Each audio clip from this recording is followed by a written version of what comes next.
Bonjour, nous sommes vendredi 6 septembre. J'espère que votre rentrée s'est bien passée.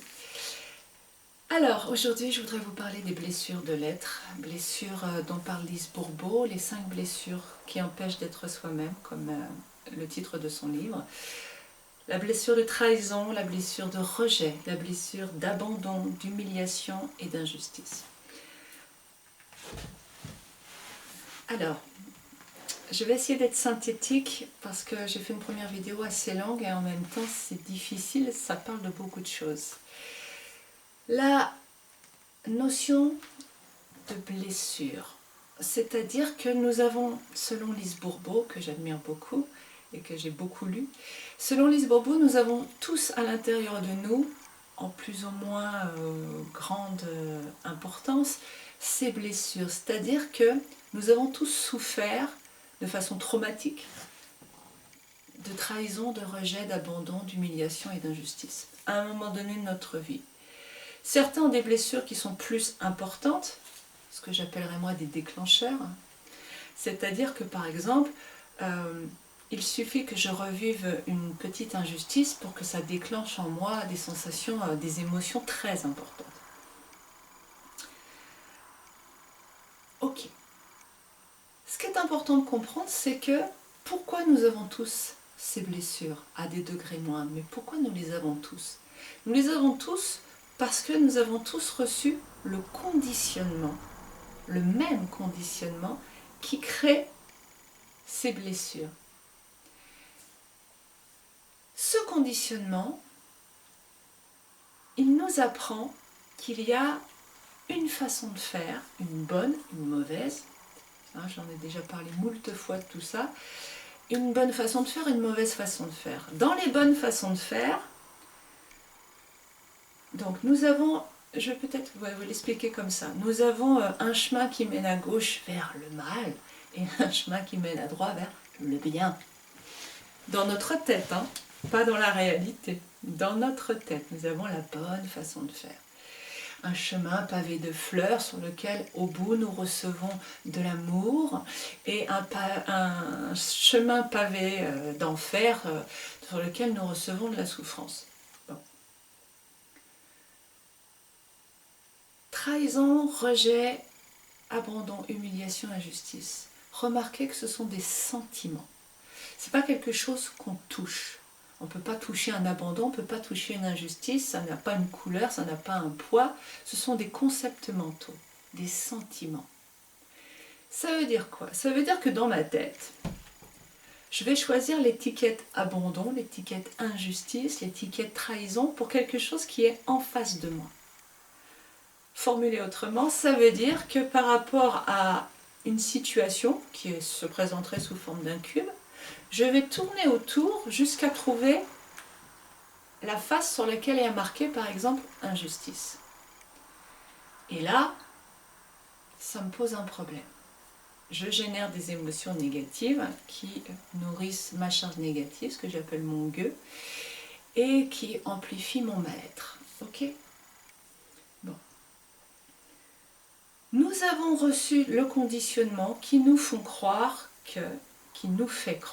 que il y a des choses qui doivent être faites et d'autres non. Dans les choses qui doivent être faites, alors je vais plutôt commencer, ça va être plus simple pour vous. Le pas fait, c'est la trahison, le rejet, l'abandon, l'humiliation, l'injustice. C'est mal, ça ne doit pas exister. Ça veut dire, je vais prendre l'exemple pour l'injustice. L'injustice ne doit pas exister. Donc chaque fois que je vois quelque chose sur lequel je peux mettre l'étiquette injustice, qu'est-ce qui se passe? Ça ne doit pas exister. Donc je ressens un sentiment de colère. Pourquoi? D'indignation. Pourquoi? Parce que dans ma construction d'individu, j'ai une vérité, une croyance qui est les choses doivent être justes dans la vie. Mais c'est quoi la justice? Qu'est-ce que c'est la justice? Je vous invite à réfléchir un peu. C'est quoi la notion de justice? La notion de justice, c'est qu'il y a des choses bien et des choses mal, justement. Ok. qui décide? Je redonne l'exemple. Vous avez une épine dans le doigt, je vais vous faire du mal, mais je vais vous faire du mal en vous charcutant pour l'extraire, pour vous faire du bien.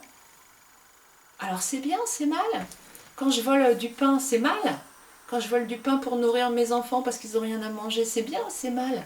Je dois les laisser mourir de faim en les regardant? Vous voyez que c'est une notion qui est très... ok. Elle est très souple. Elle dépend de ce qu'il y a. Elle dépend de la réalité.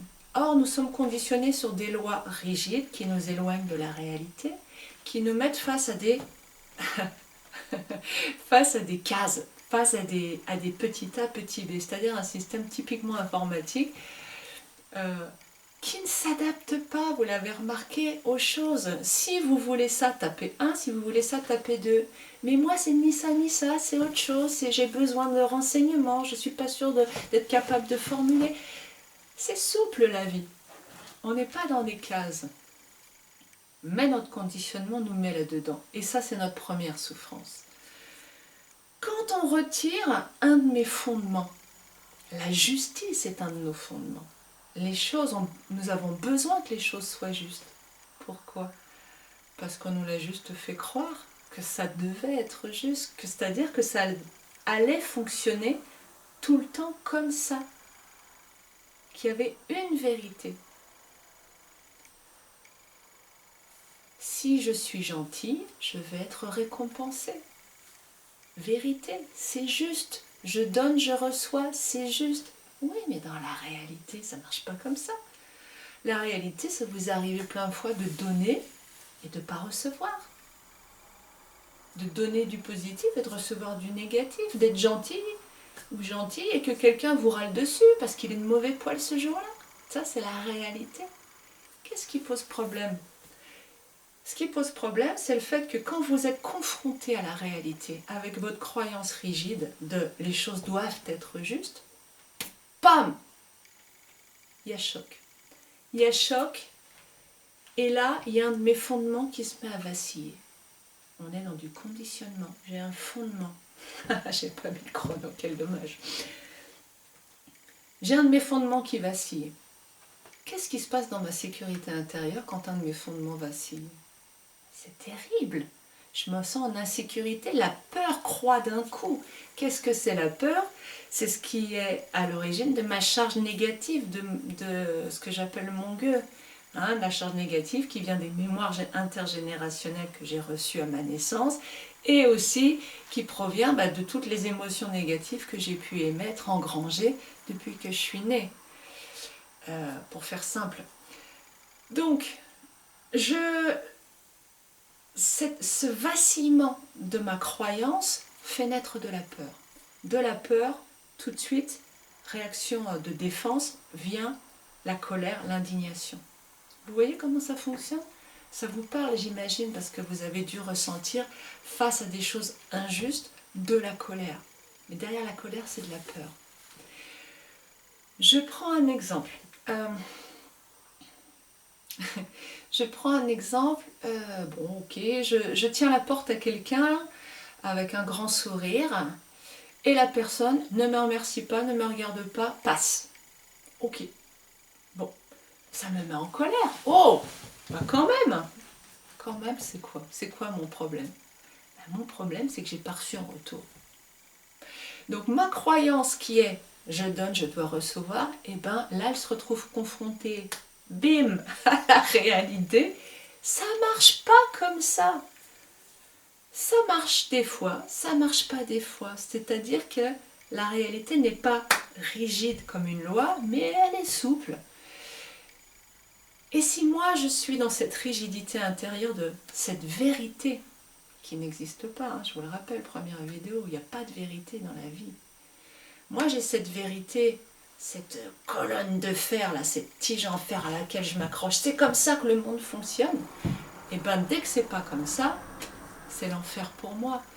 Et c'est l'enfer parce que je suis déstabilisée, la peur commence, parce que j'ai perdu J'ai l'impression d'avoir perdu quelque chose. J'ai donné, je n'ai pas reçu, donc j'ai l'impression d'avoir perdu.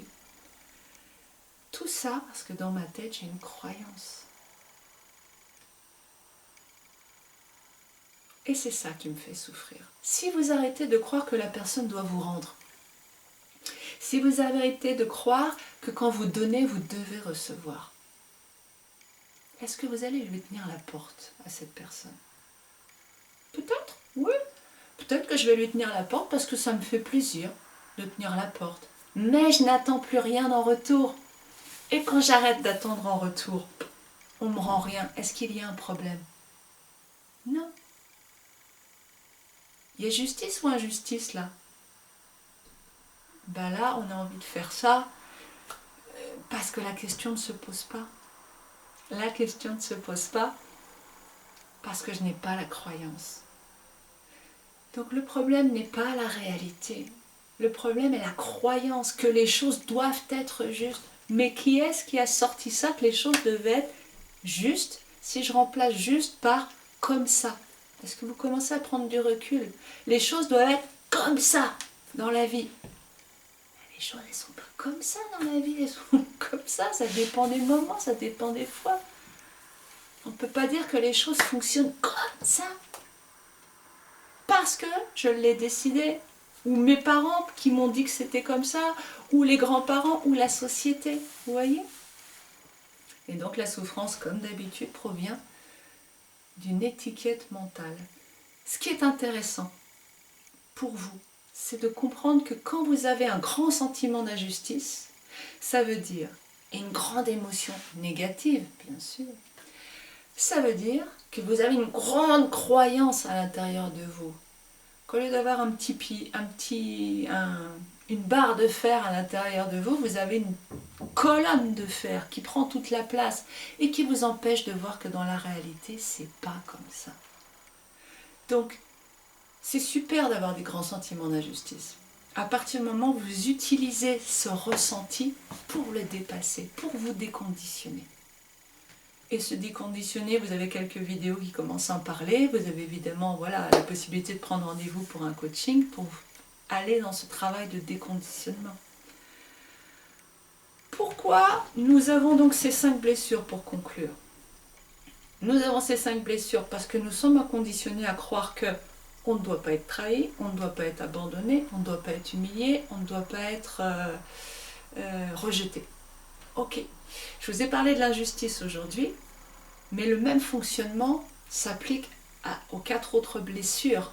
On croit que, si je crois qu'il est normal d'être abandonné, rejeté, trahi, le jour où ça m'arrive, est-ce que j'ai un problème? Je sais, ça va vous faire sourire, parce que non, mais quand même, si j'arrête de croire, si vraiment, et c'est compliqué, et je ne vous demande pas de réussir à le faire, c'est pas possible, mais pouvez-vous projeter ça, vous servir de votre mental de façon positive ce coup-ci?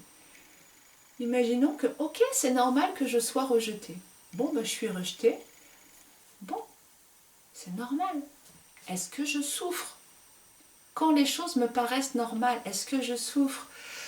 Peut-être connaissez-vous des situations où vous trouviez ça normal, peut-être pas forcément agréable, mais sans plus. Et que quelqu'un du dehors vous dit, mais tu te rends compte, mais c'est pas normal ce que tu vis. Est-ce que vous connaissez ça? Parce que quand on est dedans, ça fait partie de sa norme. Ça ne veut pas dire que c'est juste dans notre cœur, mais au moins ça fait partie de la norme. Donc on subit les choses avec lâcher prise. Voilà. S'il y a douleur physique, il y a douleur physique. S'il n'y a pas de douleur physique, voilà. J'ai mon mari qui continue à me crier dessus, à me parler comme un chien, jugement, à me parler avec agressivité. Il est comme ça. Ok. Est-ce qu'il y a souffrance? Non. Il n'y a pas souffrance. Il y a souffrance quand je me mets à croire, puisque la souffrance est toujours mentale, je le redis, qu'il ne devrait pas être comme ça. Et pour élargir, il y aura toujours souffrance quand vous croyez que la réalité devrait être autrement. Est-ce que j'accepte ce qu'il y a en face? C'est autre chose. Je vous renvoie à la vidéo précédente sur les limites de la tolérance, sur les 2 vidéos précédentes. c'est autre chose. Mais la souffrance, c'est moi qui me l'inflige, par mon mental. La souffrance est mentale et elle est individuelle, personnelle. Personne ne peut vous faire souffrir dans votre tête, à part vous. C'est terrible, hein? Vous voyez la responsabilité? Et vous vous faites souffrir, et je sais de quoi je parle, hein? Et nous nous faisons souffrir mentalement parce que nous sommes pilotés par nos conditionnements à ce que la réalité vienne se taper dans nos conditionnements et nous allons voir toujours du côté négatif parce que nous sommes pilotés par notre charge négative, notre gueule, pour générer des émotions négatives, pour souffrir. Il est temps de lâcher tout ça et de sortir de tout ça. Vous ne croyez pas? La semaine prochaine, je vous parlerai un peu plus de la blessure d'abandon. Je vais essayer de faire les 5 blessures pour vous aider à y voir un peu plus clair. Ce n'est que mon point de vue toujours, pas une vérité, comme d'habitude. Je vous invite à vous construire votre propre point de vue. Si vous avez des questions ou des réactions, surtout n'hésitez pas. Je serai très heureuse de vous lire et de pouvoir vous répondre. Je vous souhaite une bonne semaine et je vous dis à la semaine prochaine. Au revoir.